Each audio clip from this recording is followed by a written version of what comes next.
Article 142, which gives immense power to the Supreme Court to give complete justice. अब ये जो complete justice term है, this is something which is quite vague and quite broad also. तो complete justice के लिए Supreme Court को क्या power दी गई? They can pass any order. And what would be the value of that order? That would be equivalent to a legislation made by the parliament, unless and until that is going to be replaced by appropriate legislation. तो इसीलिए आप लोगों को मैंने बताया था कि जैसे आप देखिए कि विशाखा गाइडलाइन थी पहले, जो अब जाकर के आपके पॉश एक्ट में कन्वर्ट हो गई, but the Vishakha guideline has the equal value as was equivalent to a legislation passed by the parliament, and the same thing is applicable in the case of ragging laws also, ragging guidelines also, because still there is no legislation over ragging. But in all the educational institutions, once you are going to take your admission, it is very much clear, and that is publicly displayed also, that ragging is strictly prohibited. So if there is no legislation, how these things are going to be happen? Then 142 comes into the picture, which gives immense power to the judiciary to pass any guideline in the interest of complete justice.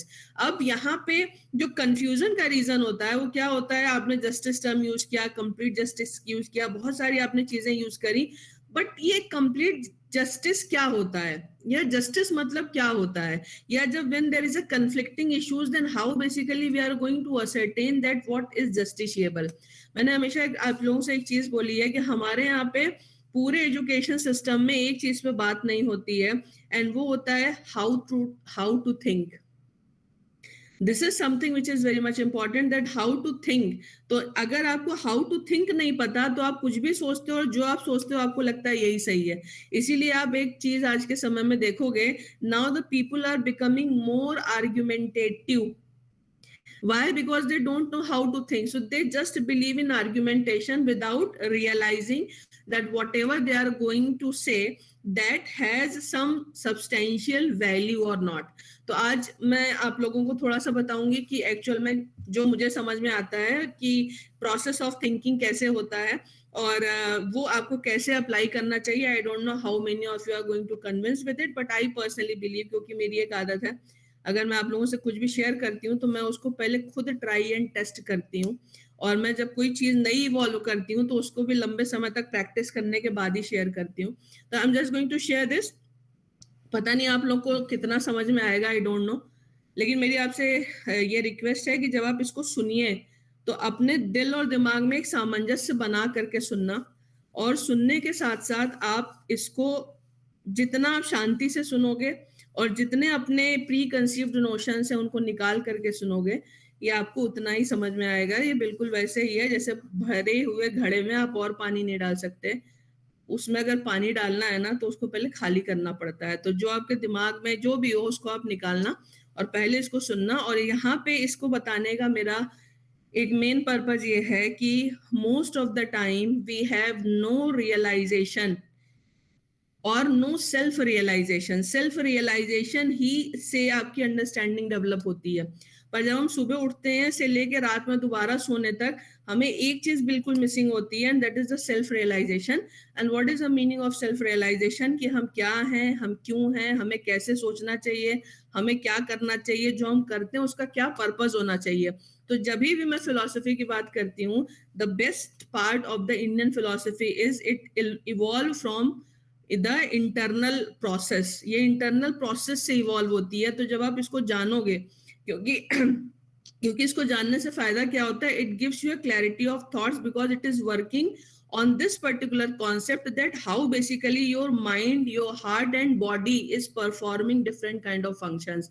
तो इसको जरा ध्यान से सुनना, और उसके बाद आप अपने फीडबैक भी मुझे देना और अप्लाई भी करके बताना कि ये कितनी सक्सेसफुल है आपकी पर्सनल लाइफ में. So let's start. आप सबको मैं जो शुरुआत करती हूँ, मैं एक स्टोरी सुनाती हूँ, और उस स्टोरी से हम लोग पिक करेंगे कि हमें इंटरप्रिटेशन कैसे करना है. तो ये स्टोरी आप बहुत ध्यान से सुनना, which basically I am going to tell you. Story है, ये सबके ऊपर एप्लीकेबल होती है, इसलिए अपने आप को उस जगह रख के सोचना जहां से स्टोरी शुरू होती है. स्टोरी है ऋषि आरुणि की, और उनके बेटे श्वेत केतु की। ऋषि आरुणि का जो बेटा है श्वेत केतु, वो 12-14 साल का हो गया, लेकिन उसका पढ़ने में बिल्कुल मन नहीं लगता। जब पढ़ने में मन नहीं लगता, ना वो गुरुकुल में जाने की बात कर रहा है, ना वो पढ़ने की बात कर रहा है, तो एक दिन ऋषि आरुणि ने उसको समझाया कि अब तुम्हें गुरुकुल जाकर के शिक्षा ग्रहण करनी चाहिए। उसके बाद उन्होंने श्वेत केतु को भेजा गुरुकुल में। गुरुकुल में वो 12-14 साल रहा, और 12-14 साल रह करके उसने जितनी किताबें, जितने ग्रंथ हो सकते थे, सबका प्रॉपर अध्ययन किया। और अध्ययन करने के बाद उसको ये लगा कि अब उसे दुनिया में सारा नॉलेज आ गया है, जैसे हम में से बहुत सारे लोगों को लगता है। तो उसे लगा कि अब वो दुनिया का सबसे बुद्धिमान व्यक्ति है। तो ऑब्वियसली जब ये चीज आपके अंदर आ जाती है, तो आपके अंदर एक ईगो डेवलप होता है। तो उसके अंदर भी एक ईगो डेवलप हुआ। तो 25 साल की उम्र में, क्योंकि पहले 25 साल तक ब्रह्मचर्य होता था, वो वापस आया। जब वो वापस आया तो उसने अपने पिता यानी ऋषि आरुणि का अभिवादन भी नहीं किया, और उसका जो एरोगेंस था, जिसको कि आप एक एकेडमिक एरोगेंस कहते हैं, वो साफ साफ ऋषि आरुणि को दिखाई दे रहा था। और ऐसी स्थिति में बहुत जरूरी हो जाता है कि आप इस तरीके की चीजों को तोड़िए। तो ऋषि आरुणि ने अपने पुत्र श्वेत केतु को बुलाया और उससे पूछा कि तुमने गुरुकुल में क्या क्या सीखा। उसने बताया कि मैंने ये सीखा, मैंने सब सीखा, सारी चीजें, मतलब in a way he was boasting about his knowledge. फिर उससे ऋषि आरुणि ने एक प्रश्न पूछा, जो कि हम लोग कभी अपने आप से नहीं पूछते, बट वो प्रश्न बहुत इंपॉर्टेंट है और इसी में सारे आंसर छिपे हुए हैं। ऋषि आरुणि ने उससे पूछा कि तुम कौन हो। उसने बोला मैं श्वेत केतु। उन्होंने बोला ये तो तुम्हारा नाम है, तुम कौन हो। उसने बोला मैं ऋषि आरुणि का पुत्र श्वेत केतु। बोले ये तो तुम्हारे पिता की पहचान है, तुम कौन हो। अब वो चक्कर में पड़ गया, उसको समझ में ना आए कि मैं कौन हूं, इसका क्या आंसर होगा, मेरी एक्चुअल में पहचान क्या है, क्या मेरा नाम मेरी पहचान है या मेरे फादर का नाम मेरी पहचान है। और हम में से अगर किसी से भी सवाल पूछा जाए कि तुम कौन हो, तो मैक्सिमम लोग यही आंसर देंगे जो कि श्वेत केतु ने दिया। स्टोरी बहुत बड़ी है, मैं बड़े में नहीं जा रही, जितना आपको समझ में आ सके मैं उसको उतना सिंप्लीफाई करने की कोशिश कर रही हूँ। ऋषि आरुणि ने उसको बोला कि तुम जाकर के, श्वेत केतु से बोला कि तुम जाकर के एक फल लेकर के आओ। वो एक फल लेकर के आया। उन्होंने बोला इस फल को तोड़ो और देखो इसके अंदर क्या है। उसने फल को तोड़ा, फल के अंदर बीज थे। उन्होंने बोला बीज को तोड़ो और देखो उसके अंदर क्या है। जब उसने बीज को तोड़ा तो उसने बोला इसके अंदर तो कुछ भी नहीं है।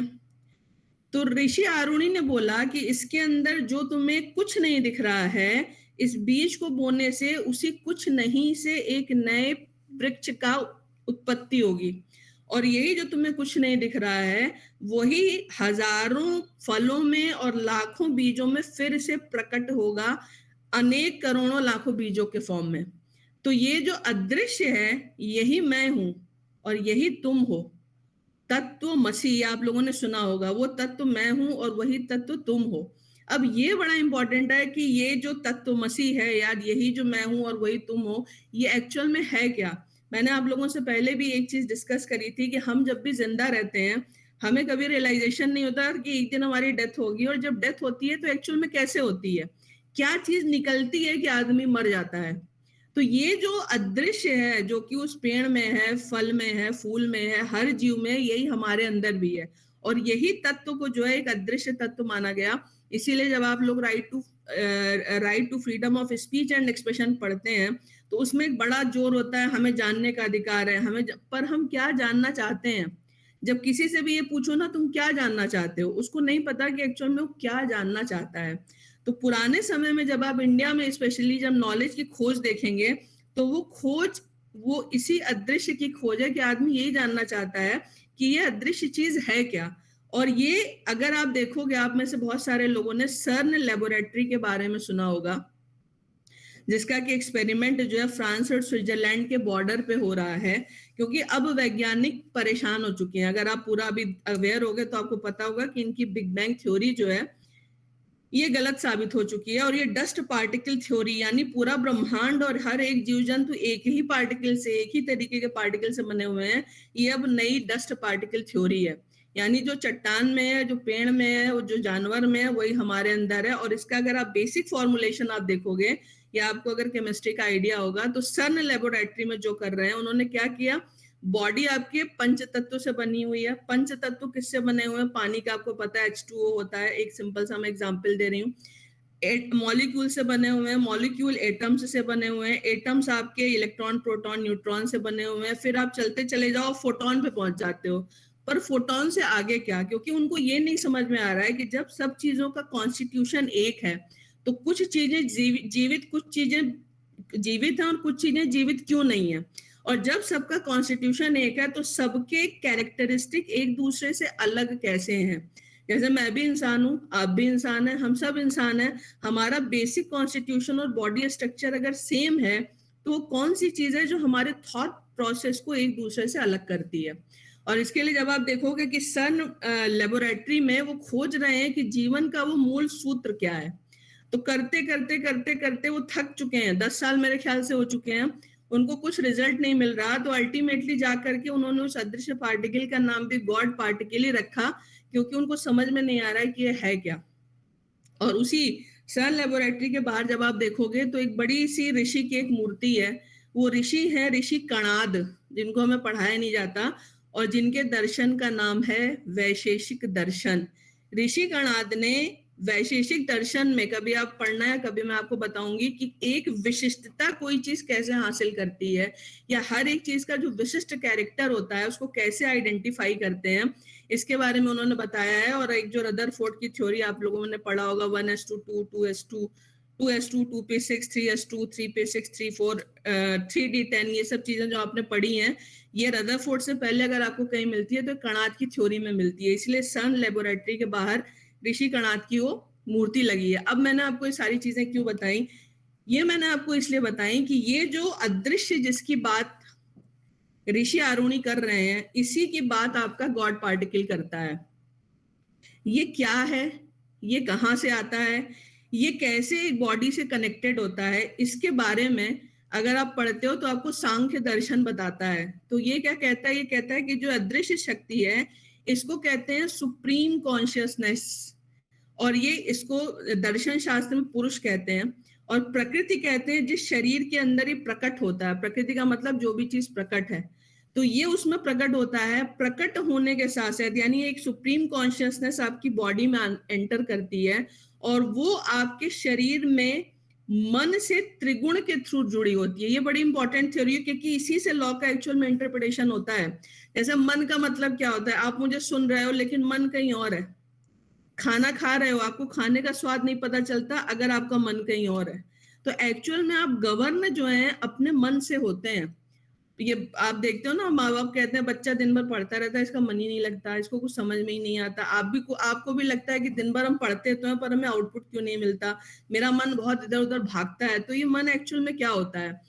ये जो मन होता है और ये जो सुप्रीम कॉन्शियसनेस है, ये त्रिगुण की थ्योरी से जुड़ते हैं। और त्रिगुण का मतलब होता है सत, रज और तम। ये आपने सुना होगा, सत, रज और तम का मतलब क्या होता है। अब आप इसको जैसे कभी आप देखोगे कि आप प्रण करके उठो कि सुबह 5 बजे उठ के हम जॉगिंग करने जाएंगे। जब 5 बजे अलार्म बजता है ना, तो आप सोचते हो कौन उठे यार, इसको बंद करके 10 मिनट और सो लेते हैं, या 1 घंटा आधा घंटा और सो लेते हैं। और सोते सोते पता चलता है कि आप 8 बजे उठोगे। कुछ लोगों को आप देखिए, उनकी बॉडी बहुत एक्टिव होती है, अगर खड़े भी रहेंगे ना तो हर समय हिलते डुलते रहते हैं। कुछ लोगों की बॉडी बहुत लिथार्जिक होती है, बहुत आलस होता है उसमें।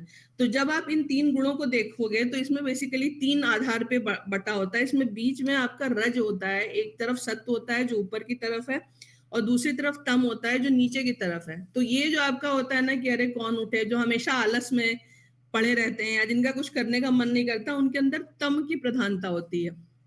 जिनके अंदर रज की प्रधानता होती है बहुत एक्टिव होते हैं।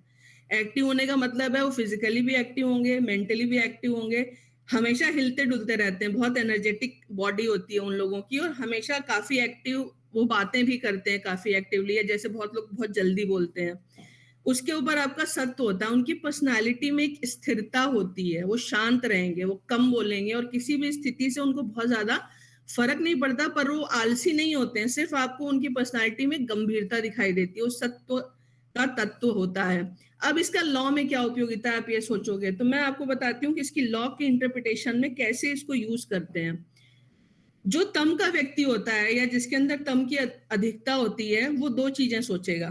पहला, या तो कुछ नहीं करेगा, और दूसरा, इसमें कुछ ना करने का मतलब हुआ कि कम एफर्ट से हम कैसे ज्यादा चीजें प्राप्त करें, यहाँ पे प्रॉब्लम नहीं है। प्रॉब्लम तब होती है जब वो अपनी इच्छाओं के लिए दूसरे का नुकसान करने पे आ जाता है। यानी मुझे ये चीज चाहिए तो मुझे चाहिए, ये मेरी इच्छा है तो इस इच्छा को हम हर हालत में पूरा करके रहेंगे। इसको कहते हैं तम, यानी अपने फायदे के लिए वो दूसरे का नुकसान भी कर सकता है। दूसरा होता है रज।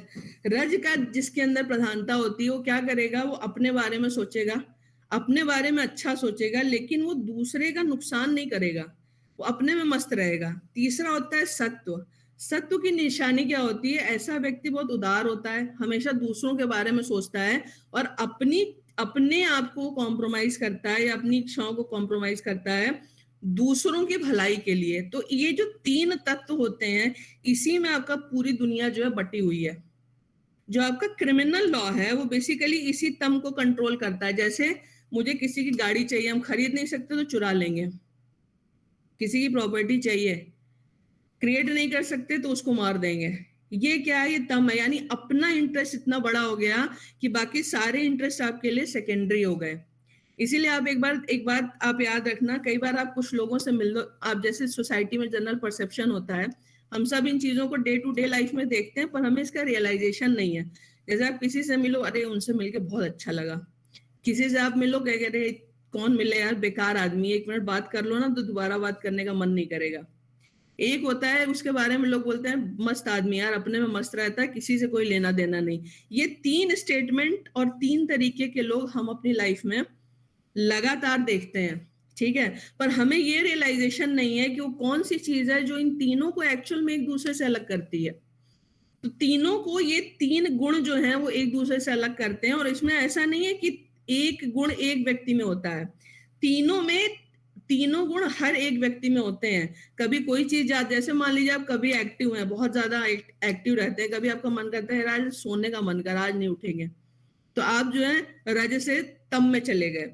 या कभी कभी कभी आपने देखा है कि आपको कोई चीज इजीली अवेलेबल होने वाली है, लेकिन आपको पता है कि वो जो इजीली अवेलेबल चीज है वो गलत है।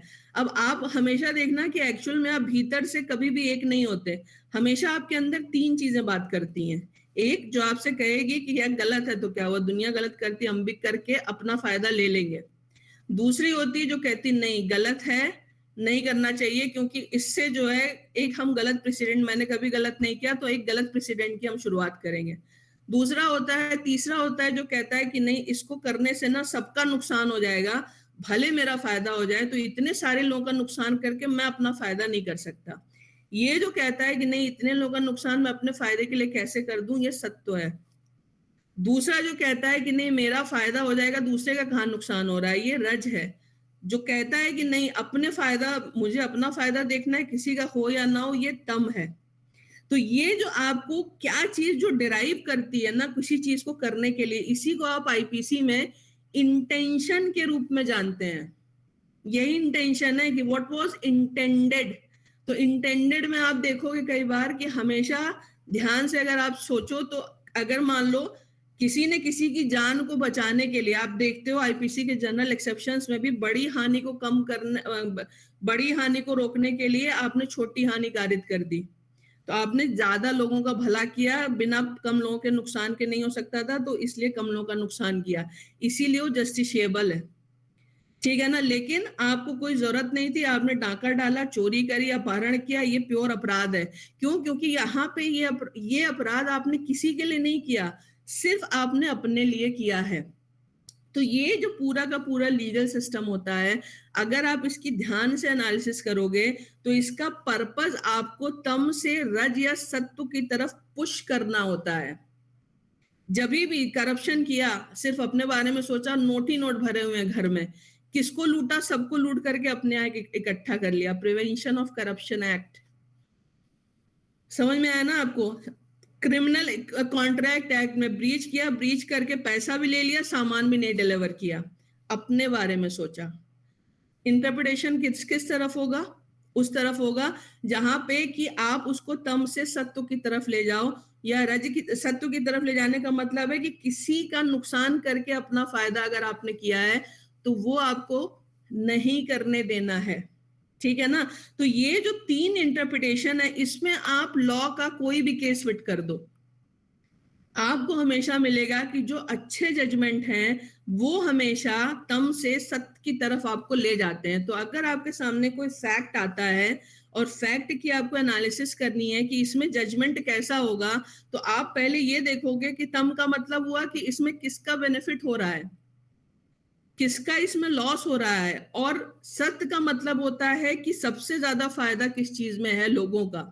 वो सात्विक होना चाहिए। तो आप इंटरप्रिटेशन हमेशा इधर से उधर ले जा करके करोगे। जैसे अभी आपने गवर्नर्स के केस में देखा, तो पहला जो केस था उसमें हम लोगों ने देखा कि गवर्नर अगर काउंसिल ऑफ मिनिस्टर की एडवाइस पे काम कर रहा है तो उस स्थिति में वो कुछ गलत नहीं कर रहा है। और गलत क्यों नहीं कर रहा है? क्योंकि जो दो आपके जुडिशियल ऑफिसर्स थे उन्होंने कुछ ऐसा किया था कि उनके अगेंस्ट में इमीडिएट एक्शन लेना चाहिए था, क्योंकि वो अपनी जिस ड्यूटी को उनको करना चाहिए था उसको ना करके वो कुछ और कर रहे थे।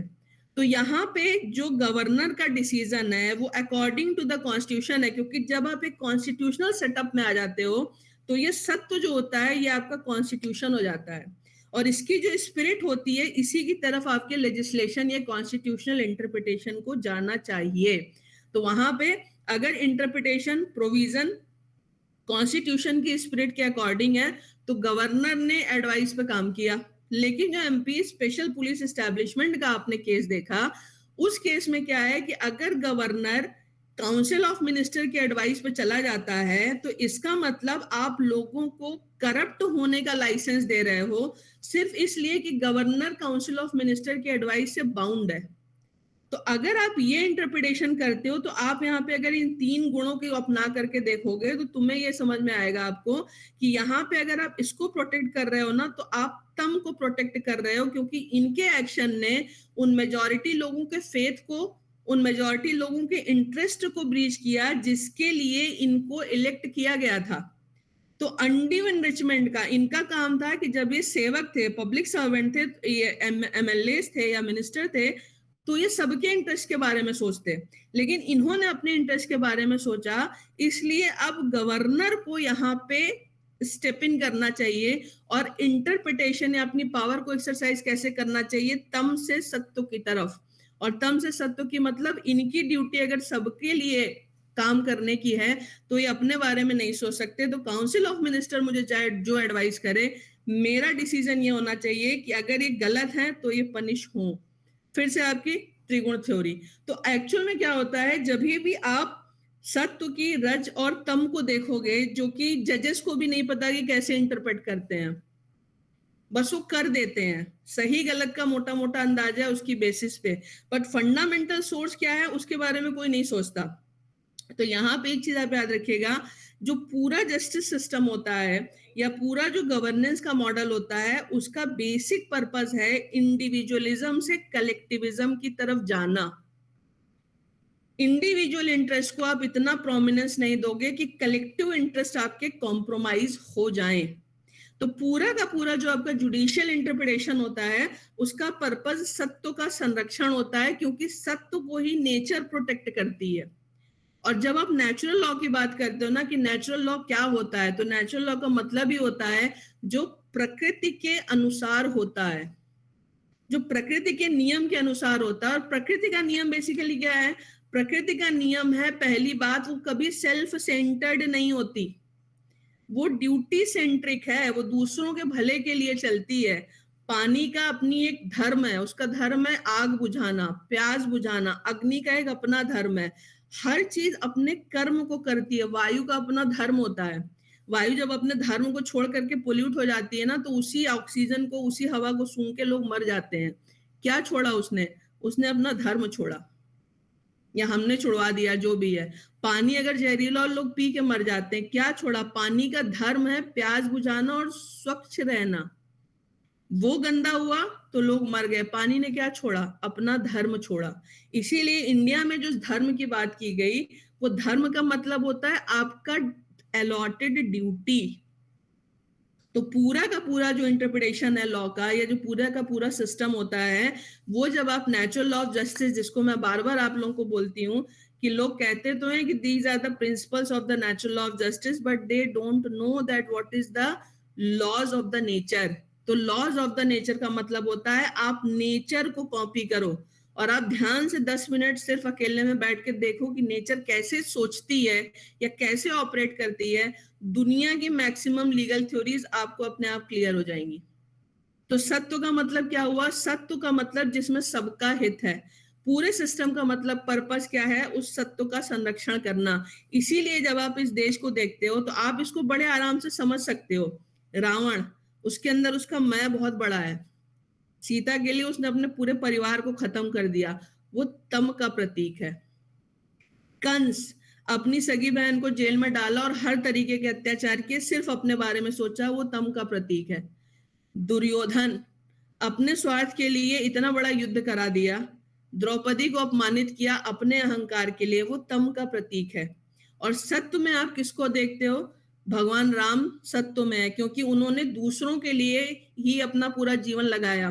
भगवान कृष्ण धर्म की रक्षा के लिए युद्ध करवाया। नानक देव, कबीर दास, गौतम बुद्ध, महावीर स्वामी, ये लोग, इन लोगों की पूजा क्यों की जाती है? क्योंकि इनके अंदर सत्य के तत्व की प्रधानता है। और सत्य के तत्व की प्रधानता का मतलब इन्होंने दूसरों के लिए अपना पूरा जीवन लगा दिया। तो जो दूसरों के लिए लगाया उसकी पूजा हो रही है, जिसने अपने लिए लगाया उसको कोई नहीं पूछ रहा। एक आतंकवादी जब इतने लोगों को मारता है ना, तो उसके अंदर क्या चीज इंपॉर्टेंट है? उसका मैं, उसके पर्सनल इंटरेस्ट। या कोई अपराधी जब अपराध करता है तो उसके लिए क्या इंपॉर्टेंट है? उसका मैं।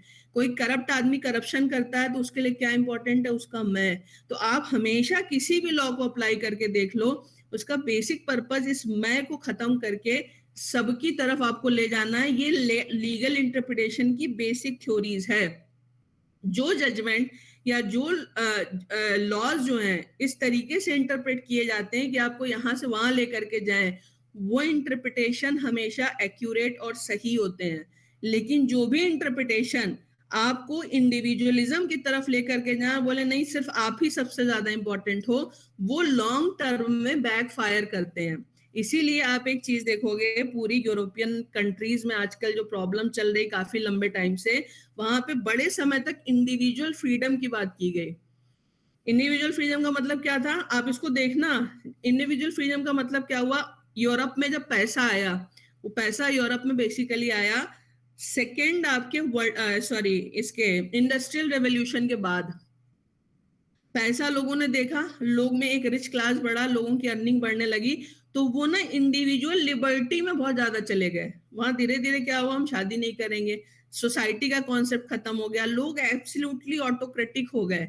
धीरे धीरे उसका काउंटर जो इफेक्ट पता चलने लगा, वो 100 साल 80 साल में पता चलने लगा। क्योंकि वहां पे एक प्रॉब्लम क्या आई कि धीरे धीरे फैमिलीज खत्म हुई और लोग जो हैं वो चले गए आइसोलेशन में। आइसोलेशन का मतलब सेक्लूड फील करने लगे, वो आइसोलेटेड और लोनलीनेस उनके अंदर आने लगा, और उस लोनलीनेस ने उनकी सोसाइटी में एक बड़ी भारी समस्या पैदा कर दी है। और इसका एग्जाम्पल अगर आपको देखना है तो आप देखो, अभी जापान, यूके, यूरोपियन कंट्रीज बाकी जो है और अमेरिका में इस समय उनका सोशल स्ट्रक्चर एक बड़े स्ट्रगल के दौर से गुजर रहा है। क्यों ये आज उस प्रॉब्लम को फेस कर रहे हैं? क्योंकि एक समय पे उन्होंने इंडिविजुअलिज्म पे बहुत ज्यादा फोकस किया, बहुत ज्यादा जोर दिया, ये बैकफायर कर गया। क्यों बैकफायर कर गया? Because this is not according to the nature. Nature आपका क्या है? आप मैं से सबकी तरफ जाओ। इसीलिए अब वहां पे देखिए, वहां पे हम सोशल नेटवर्किंग साइट पे क्यों जाते हैं? क्योंकि हम इंडिविजुअलिस्टिक से कलेक्टिविज्म की तरफ जाते हैं। वहां पे आप जापान देखो, इतनी रिच कंट्री है, सबसे ज्यादा सुसाइड होते हैं। लोग किससे मरते हैं? अकेलेपन से। ब्रिटेन में लोग अकेलेपन से मर रहे हैं। मैंने आपको बताया था वहां पे यूथ का प्रोफेशन है कि वो जा करके जो एज लोग होते हैं, सीनियर सिटीजन, उनसे 2 घंटे बात करने के लिए पैसे लेते हैं। क्यों? क्योंकि उनका लोनलीनेस खत्म होता है। तो आज जिस इंडिविजुअलिज्म को प्रमोट किया जा रहा है, ये according to the law of nature नहीं है। कलेक्टिविज्म की तरफ जब आप जाते हो तो वही मॉडल सस्टेनेबल होता है। और आप में से जो लोग सस्टेनेबल, क्योंकि ये जो आपको मैंने आज बताया, पूरी दुनिया इसी मॉडल को खोज रही है, उसको पता नहीं चल रहा है कि क्या है, ये कैसे अप्लाई होता है। यही वो मॉडल है जहां पे आप कलेक्टिविज्म के थ्रू ही सस्टेनेबिलिटी को अप्रोच कर सकते हो, उसको अचीव कर सकते हो। लेकिन यहाँ पे सब में मतलब सब शामिल है, नॉट ओनली ह्यूमन बींग्स। हमारा एक मॉडल में एक और समस्या है कि mainly we once we are talking about all, we are talking about only human beings. No, not only human beings, but each and everything which has been created by God. वो प्रकृति हो, पशु पक्षी, और आप इसमें से देखोगे जिस चीज को भी हमने नष्ट किया उसका काउंटर इफेक्ट हमारे ऊपर आया। हमने पहाड़ नष्ट किए तो बारिश बंद हो गई, जंगल नष्ट किए तो अभी क्या हालत है आप देख लो, पानी की हालत आप देख लो। तो इसका मतलब क्या है कि इस सस्टेनेबिलिटी या कलेक्टिविज्म के मॉडल में वो सारी चीजें इंक्लूडेड होनी चाहिए जिसको नेचर ने क्रिएट किया है। और जब आप इसको डिस्ट्रॉय करोगे, because that is not according to the nature, वो आपको डिस्ट्रॉय कर देगी। And that is the basic interpretation of environmental law, that is the basic purpose of environmental jurisprudence. तो ये जो मैंने आपको त्रिगुण की थ्योरी बताई है, इसको आप किसी भी केस में लगा करके देखोगे, आप अपने आप सही जजमेंट पे पहुंच जाओगे मेरे हिसाब से, बशर्ते ही आपको ढंग से समझ में आई हो। जो ये मैंने आपको स्टोरी सुनाई थी, ये छांदोग्य उपनिषद की कहानी है, ऋषि आरुणि और उनके पुत्र श्वेत केतु की। और ये जो मैंने आपको फिलॉसफी बताई थी, ये फिलॉसफी सांख्य दर्शन के नाम से जानी जाती है, जिसको कि कपिल मुनि ने दिया था। लॉ में अगर ये चीजें फॉलो की जाएं तो हम लॉ को बहुत अच्छे तरीके से समझ सकते हैं, बट अनफॉर्चुनेटली हमारे यहाँ पे इन चीजों को लीगल एजुकेशन में डील करने या डिस्कस करने का कोई भी मैकेनिज्म नहीं है। तो ये मैंने जो त्रिगुण थ्योरी आपको बताई, वो मैंने मेरे हिसाब से मैंने इसको प्रयोग किया है और ये बहुत इफेक्टिव है लॉ के इंटरप्रिटेशन या लॉ के पर्पस को अटेन करने में। और आप इसको अप्लाई करके देख सकते हैं। अगर आपको अच्छी लगे, नहीं अच्छी लगती तो कोई बात नहीं, लेकिन अब अगर आपको कोई सवाल इस पे पूछना है तो आप पूछ सकते हो, आपके जो भी ओपिनियन हो। और मैं जब ये क्लास खत्म करूं तो आप जो मैंने आपको बोला था, इसको 10 मिनट आंख बंद करके आप सोचना कि मैंने क्या बोला था, और सोचने के बाद आप उसकी एनालिसिस करना कि मैंने सही बोला है या मैंने गलत बोला है। और ये जो चीज बोली गई है, इसको आप अप्लाई अगर करोगे अपने व्यक्तिगत जीवन में, क्योंकि आप इसको पर्सनल लाइफ में भी अप्लाई कर सकते हो, जरूरी नहीं लॉ के इंटरप्रिटेशन में। Law is the part of life, law is not life.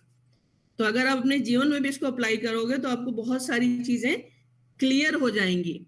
तो ये मेरी तरफ से था आज मैं लीगल इंटरप्रिटेशन, जिसको मैं बहुत दिन से सोच रही थी मैं आपको बताऊं या ना बताऊं। अब अगर आप लोगों के कोई सवाल हैं तो आप बिल्कुल पूछ सकते हो। बताओ अगर आपको कोई सवाल हो तो, या कुछ पूछना है इससे रिलेटेड, तो कुछ पूछना है?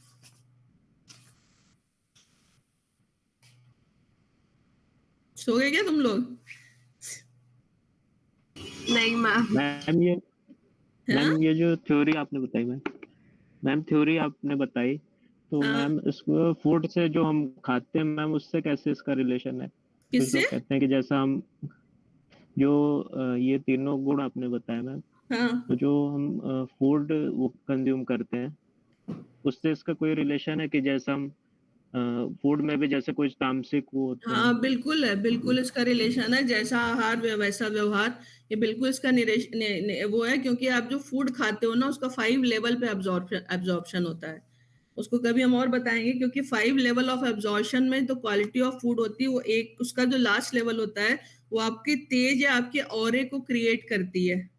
तो सामने वाला भोजन कैसे किया जा रहा है या आप क्या खा रहे हो, जैसे एक लोग नॉन वेजिटेरियन वेजिटेरियन को लेके भी बहुत ज्यादा बहस होती है, हालांकि that is a personal choice, लेकिन उसमें भी एक थ्योरी है कि आप सामने, जैसे आपको एक चीज पता नहीं होगी कि एक थ्योरी दी एक जापानीज में, मुझे बार बार उनका नाम भूल जाता है, मैं बताऊंगी, मसारू कुछ करके नाम है उनका। उन्होंने एक थ्योरी दी, उन्होंने क्या किया, अब आप सोचना इसको, ये हमारे यहाँ बहुत पहले से हमें पता नहीं, इसका रियलाइजेशन भी नहीं है। उन्होंने एक थ्योरी दी, उन्होंने क्या किया, उन्होंने 4 पॉजिटिव लोगों को बिठाया एक कमरे में और एकदम क्रिस्टल क्लियर वाटर उनके बीच में रखा, और रखने के बाद उन लोगों से बोला कि आप आपस में बातें करो।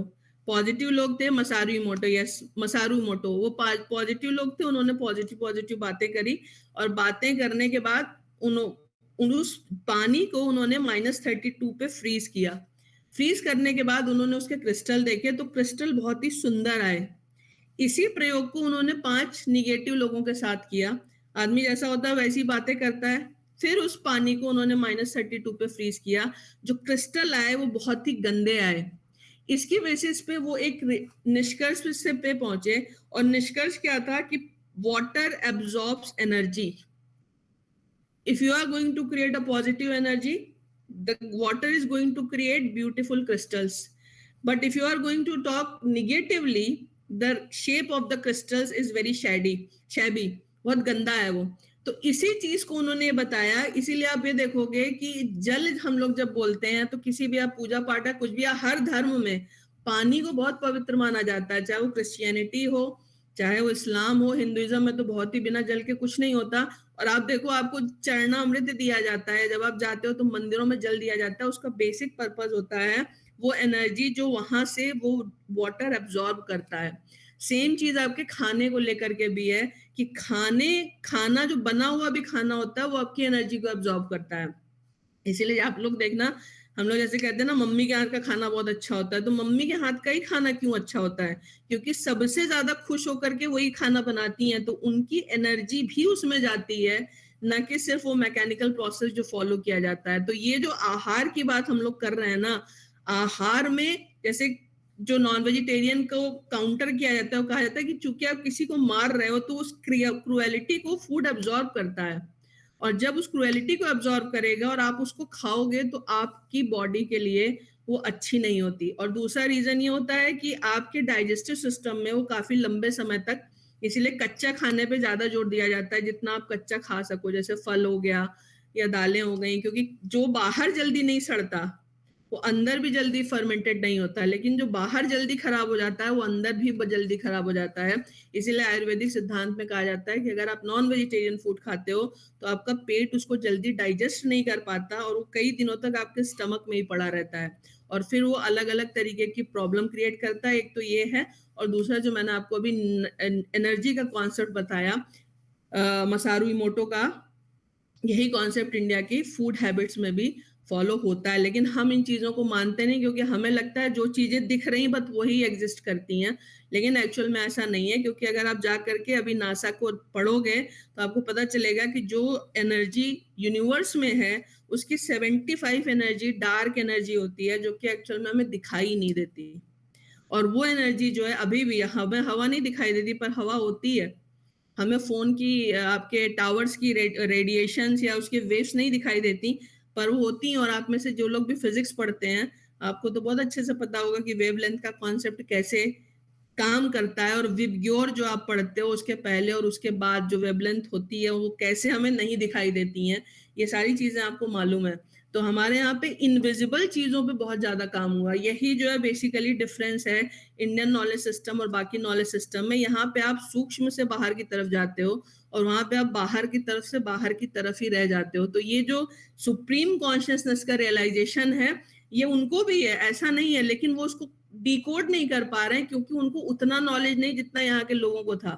इसीलिए 10 साल से लगे हैं, पर उनको सन लेबोरेटरी में कुछ भी नहीं मिला और अल्टीमेटली हार करके, अभी भी खैर प्रयोग तो चल रहा है, बट नाम उन्होंने उसका भी गॉड पार्टी के लिए रखा क्योंकि समझ में नहीं आया कि क्या चीज है. और उसी सुप्रीम कॉन्शियसनेस की बात सांख्य योग में की गई है, जिसको कि पुरुष या सुप्रीम कॉन्शियसनेस बोलते हैं, और जो प्रकट होता है उसको प्रकृति बोलते हैं. और दोनों मिलकर के किस तरीके से त्रिगुण के थ्रू मन से संचालित होते हैं और आप इसको कैसे कंट्रोल करते हो. तो जो लोग जो आपका पूजा पाठ होता है या जो भी आपका नमाज प्रेयर जो भी हो वो गया आपका, या जो आपका प्राणायाम होता है, इसका बेसिक पर्पस ये होता है कि ये आपके तम को कंट्रोल करके आपको सत्व की तरफ ले जाता है, तो ये आपको पॉजिटिव रखता है. That is the complete science and you all are aware that this ये जो आपका प्राणायाम होता है that is a science which is purely based upon the concept of physics. कभी बताऊंगी मैं आपको कैसे काम करता है. बट ये आपको समझ में आ गया? कुछ पूछना हो, कुछ बताना हो, कुछ आपके कमेंट्स हो तो आप बता सकते हो मुझे. कॉन्स्टिट्यूशन में भी कोई ऐसा प्रोविजन है जो इस थ्योरी से रिलेट करता हो? क्या अपने इंडियन कॉन्स्टिट्यूशन अपने इंडियन कॉन्स्टिट्यूशन जो आपका, हाँ मैम, अपने इंडियन कॉन्स्टिट्यूशन में कोई ऐसा प्रोविजन जो इससे रिलेट करता हो? हर लॉ का यही पर्पस है कि आपको सत्य की तरफ ले जाए. इसीलिए आप एक चीज देखोगे, जब समाज में सब लोग अच्छे थे, मैंने आपको बताया था जैसे महाभारत में भीष्म पितामह कहते हैं सतयुग को सतयुग क्यों कहते थे कि सब लोग अच्छे थे, यानी सत्य का पालन करते थे.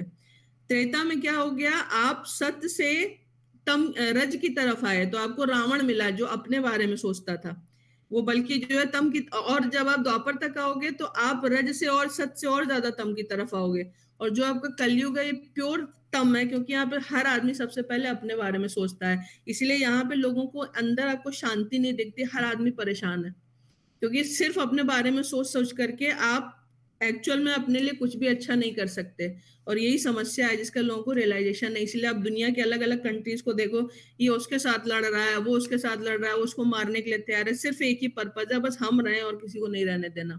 बट ये against the basic philosophy of the nature है, इसलिए काम नहीं कर सकती। तो कॉन्स्टिट्यूशन ही आपका धर्म है, और जो इंटरप्रिटेशन होता है वो हमेशा उस तम से, जैसे कोई सरकार अपने आप को बचाने के लिए कुछ भी कर ले, अब आपने सिर्फ अपने बारे में सोचा, बाकी सब चीजें आपने छोड़ दी, वो गलत होगा। इसीलिए आपका एंटी डिफेक्शन लॉ आता है, इसीलिए प्रिवेंशन ऑफ करप्शन एक्ट आता है। तो हर लेजिस्लेशन को आप इस थ्योरी पे कहीं ना कहीं अप्लाई कर सकते हो। हाँ हार्दिक बताओ।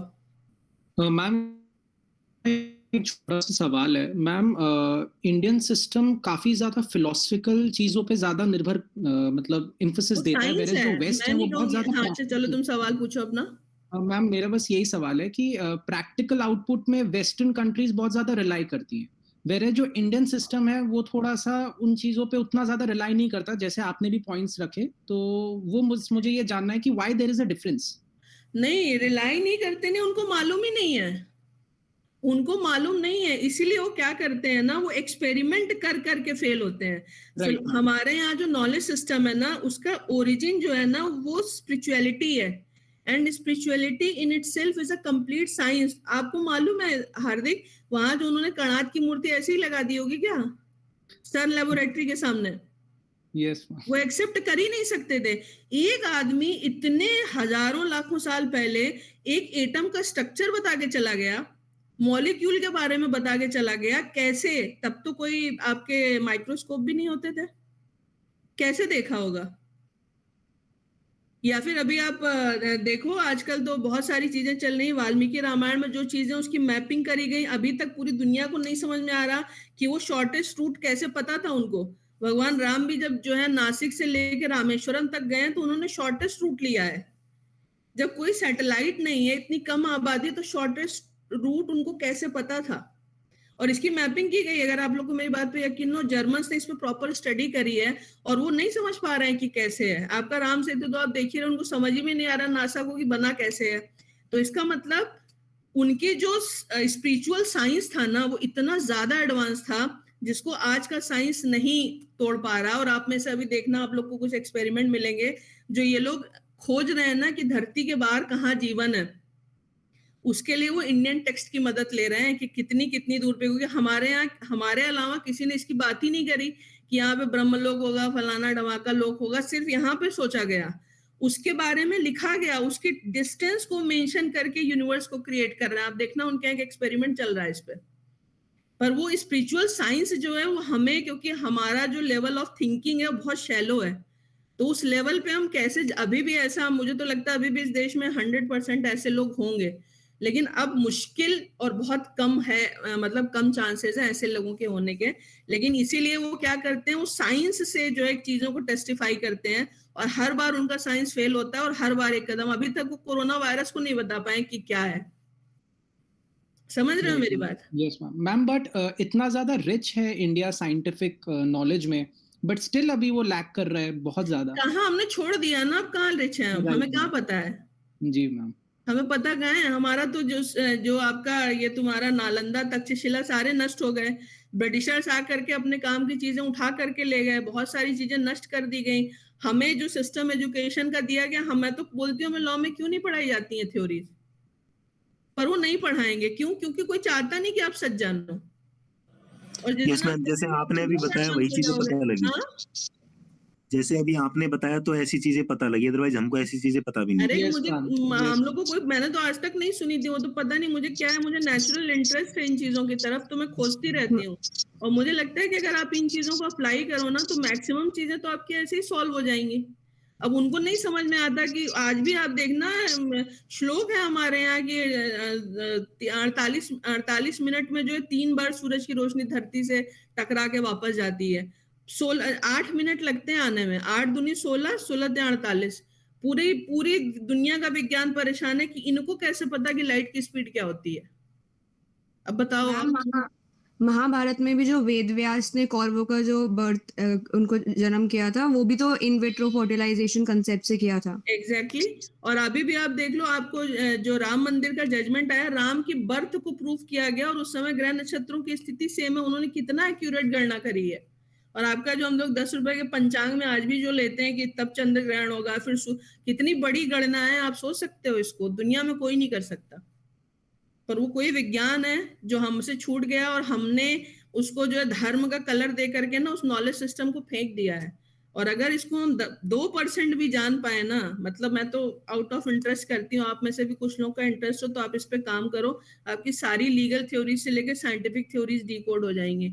अब आप जाके आपका IIT कानपुर और खड़गपुर इस पे काम करना शुरू किया, नहीं तो हमारे यहाँ काम ही नहीं होता था।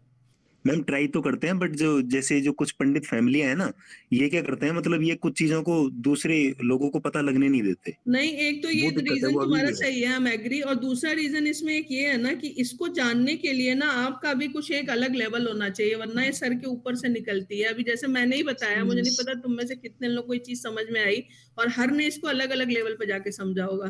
तो ये चीजें समझने वाले के लिए भी एक पर्टिकुलर लेवल होना बहुत जरूरी है, अदरवाइज वो समझ ही नहीं सकता कि क्या कहा जा रहा है। यस मैम, ये जो खाने वाली बात आप बता रहे हो ना, ये तो मैं करीब 2-3 सालों से सोच रहा हूँ। और जो भी मतलब इवन जो मेरे फ्रेंड हैं कुछ, वो जब ये मतलब चिकन खाने की बात कहते हैं, जैसे एक मेरे से बोल रहा था, तो मैंने कहा था कि यार मैंने कभी नहीं खाया, तो वो ये कह रहा कि हर कोई बचपन से थोड़ा ना खाता है, तो बाद में खाना सीखता है, उसने ये कहा।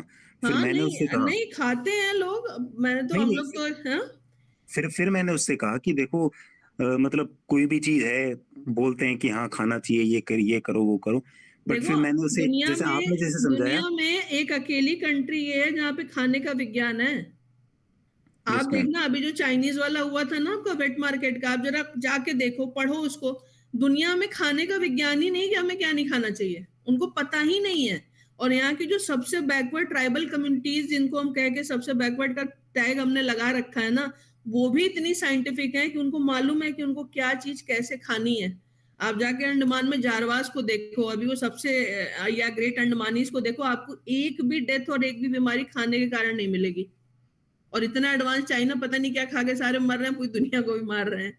तो यहाँ पे मतलब जो खाने का विज्ञान है ना, उसको भी, लेकिन हमें हमारी चीजों के बारे में बताया नहीं जाता। मुझे बहुत ताज्जुब होता है कि अंग्रेजों ने ऐसा किया, मुझे समझ में आता है, उसके बाद हमने क्यों ऐसा किया मुझे आज तक समझ में नहीं आता है। क्योंकि once you start knowing all these things, तो आपको लगता है कि आप कितना कम जानते हो जब आप इस चीजों को जानते हो। मुझे भी बहुत समय तक, बहुत टाइम बाद जब मैंने पढ़ना शुरू किया, तो मुझे रियलाइजेशन हुआ कि मैं कितना कम जानती हूँ, और अभी भी बहुत कम जानती हूँ।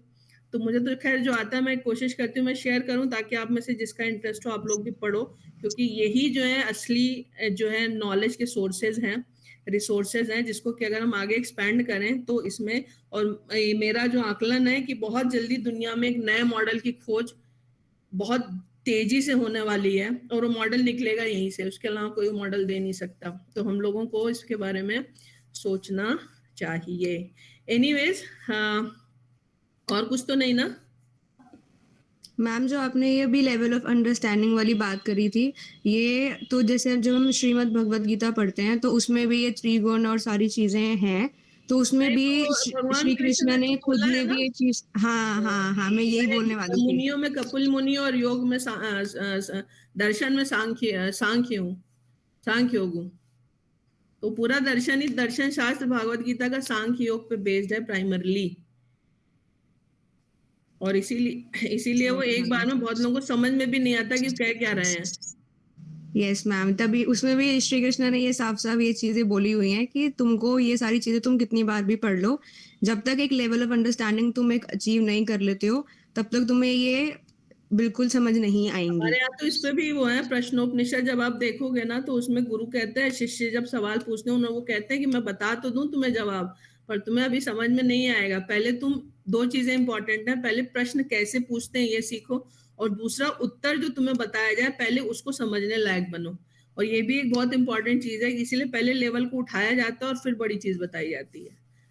तो ये भी एक तरीके का विज्ञान है, और इसमें अगर आप पढ़ोगे तो मेगास्थनीज ने इंडिया के बारे में काफी कुछ लिखा हुआ है कि यहाँ पे कैसे एजुकेशन, क्योंकि वो पागल हो गया था देख करके कि यहाँ के नॉलेज सिस्टम को, कि कैसे लोग जो है नॉलेज यहाँ पे ट्रांसफर करते थे जबरदस्त तरीके से। तो वो भी एक मेथड था। अगर इन चीजों पे स्टडी हो तो शायद हम कुछ चीजों को निकाल सकते हैं, लेकिन अब कैसे होगी मैं तो खुद नहीं समझ में आता। But anyways let's try our level best, क्योंकि हमारे साथ एक वो है ना कि वो लोग यहाँ से लिटरेचर तो ले गए पर वो समझ नहीं पा रहे हैं। क्यों? क्योंकि हमारे जीन में वही चीज है जो हमारे पूर्वजों से हमारे अंदर आई है। तो वो कीड़ा ना हमारे ही अंदर है कि हम उसको डिकोड कर सकते हैं, कोई और डिकोड उसको नहीं कर सकता। तो डिकोड यहीं से होगा, वो इसी देश से, आप लोगों से। ठीक है? Yes ma'am. बेसिकली मैम हाँ, हमारे एजुकेशन सिस्टम में रिफॉर्म की बहुत ज्यादा जरूरत है। बहुत ज्यादा कचरा सिस्टम पढ़ाते हैं, पता नहीं क्या। मैम जब फर्स्ट टाइम कनत पढ़ा था, मैंने ऋषि कनत को जब फर्स्ट टाइम पढ़ा था, एटम 400 एडी में किसी बंदे ने बता के चला गया वो 400 एडी में एटम क्या है, और अब 400 एडी तो ये लोग बोल रहे हैं, मेरा तो अंदाजा है वो उससे बहुत पहले होंगे। जो हम जो पढ़ रहे हैं उस हिसाब से 400 एडी है। वो हिसाब से बताते हैं ना, इसका भी रीजन सुन लो। 5000 पुराना इतिहास हमारा इसलिए बताते हैं क्योंकि इनको आए हुए अभी बहुत कम टाइम हुआ। अगर ये मान लेंगे कि हम 50,000 साल पुराने हैं तो इनका तो अस्तित्व खतरे में पड़ जाएगा ना। इसलिए 5000 से पीछे कभी जाएंगे नहीं। और दुर्भाग्य है कि हमने अपनी मैपिंग करी नहीं कि हम कितने पुराने हैं। Yes ma'am, very much true ma'am. तो हमें नहीं पता हम कितने पुराने हैं एक्चुअल में, क्योंकि वाल्मीकि रामायण में 2 टस्क वाले हाथी का जिक्र है और 1 लाख साल पहले वो खत्म हो चुके हैं। यानी कम से कम 1 लाख साल पहले वाल्मीकि रामायण लिखी गई होगी, कम से कम तब रहे होंगे, तभी तो उन्होंने मेंशनिंग करी है उसकी। Yes ma'am, yes ma'am. तो कम से कम 1 लाख, और ये मान रहे हैं 5000, तो सोचो 95,000 साल का तो हमारा इतिहास ही खा गए हैं। कहाँ मिला हमें हमारा इतिहास? ठीक है, एनीवेज चलो फिर देखते हैं। अब तुम लोग की क्लास में कल लूंगी कि नहीं मैं बता दूंगी। एक्चुअली मेरे कुछ काम पेंडिंग पड़े हैं जो मैं जल्दी वाइंड अप करना चाहती हूँ ताकि मैं तुम लोग की पूरी क्लास ले सकूं। तो जैसा होगा मैं बता देंगे, ठीक है? Thank you ma'am. Thank you ma'am. Okay.